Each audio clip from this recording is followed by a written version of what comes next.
com Nina a informar partido para a semana passada sua decisão,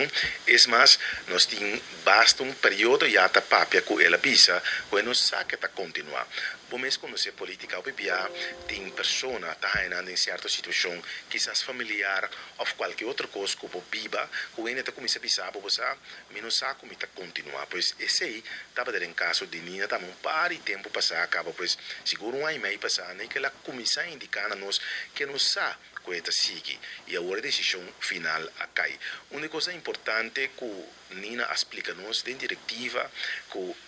para sua família está no primeiro lugar. Tem hora é também nós que se coisa falta como mama, eu não sei que também nós então, quando deputado vira malo, portanto, se não mama a vira malo, pois é parte familiar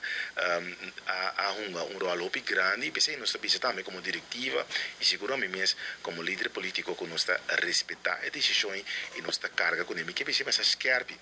Como líder político também, não quer que está sano como partido, nenhum membro de nossa cana ronda de caia e um membro de família seguro eu tapira wa com de nós com o de banda de bisa você minha mamãe de uma situação para motivo que o partido está puxa e põe pressão para boqueda de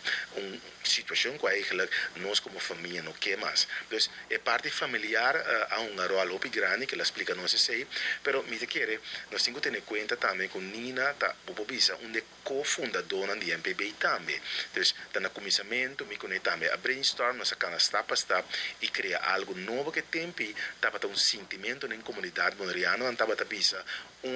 não que condição de vida novo melhor para cambio para o povo ter melhor vida aqui na Bonaire de dois o povo estava a pedir tempo para vir com forma nova de política não tira com lodo mais para uma política mais profissional e não estava a pensar tempo também pessoal me a sua entrevista com diferente ende a situação ende não estava a pensar que nós que líder novo também Antonina, Hannison, Renata e diferentes outros líderes novos dá resultado